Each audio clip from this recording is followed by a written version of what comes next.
जय भोले। साथ चर्चा में आपका स्वागत है।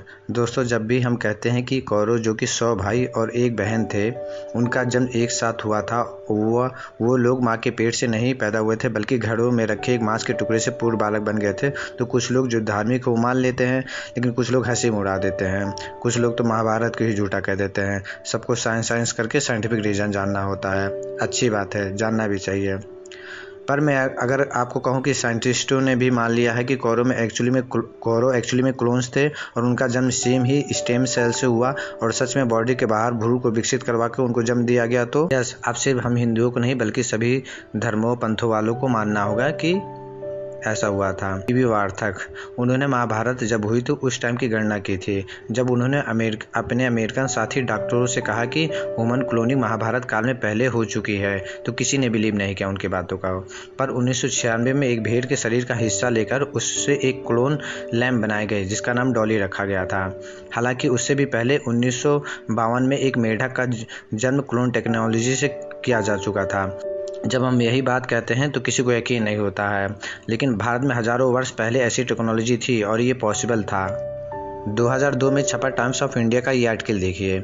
इसमें डॉक्टर बीजी मतापुरकर, जो कि फेमस सर्जन है, कहते हैं कि भारत में टेस्ट ट्यूब बेबी, ये क्लोनिंग कॉन्सेप्ट महाभारत काल में मौजूद था। वो कहते हैं कि वे शॉक्ड है कि महाभारत काल में इतनी एडवांस क्लोनिंग टेक्नोलॉजी थी।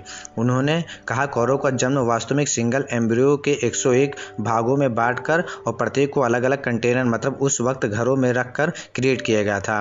और पूरी टेक्नोलॉजी आदि पर्व में वर्णित है। और उस टाइम उन लोगों को टेस्ट ट्यूब बेबी और एम्ब्रियो स्प्लिटिंग की नॉलेज थी। उनकी इस टेक्नोलॉजी को यूएस में ऑर्गन रिप्रोडक्शन के नाम से पेटेंट भी मिला हुआ है। एक्चुअली में महाभारत के आदि पर्व के अध्याय 114 के श्लोक संख्या 17 में कौरव को जन्म देने का पूरा विवरण मिलता है। आंध्रा यूनिवर्सिटी चांसलर जी नागेश्वर राव ने भी क्लेम किया है कि कौरव का जन्म टेस्ट ट्यूब टेक्नोलॉजी से हुआ था। एक्चुअली गांधारी तो गर्भधारण कर ली, परंतु 2 वर्ष बाद भी उनके शरीर से केवल मांस का एक टुकड़ा ही निकला, जिसे वेदव्यास जी ने 101 टुकड़ों में बांटा, क्योंकि गांधारी को 100 पुत्र और एक पुत्री की इच्छा थी और उनको 101 घड़ों में डेवलप किया। इसलिए सभी का जन्म एक ही समय पर हुआ और सभी कौरव सेम एज के थे। ऐसी ही ऋषि अगस्त्य कुंभ ऋषि, इनका भी जन्म ऐसे ही हुआ था। और भी ऐसे कई लोगों का जन्म इसी टेक्नोलॉजी से हुआ था, जिनका वर्णन हमें एंशिएंट टाइम में मिलता है।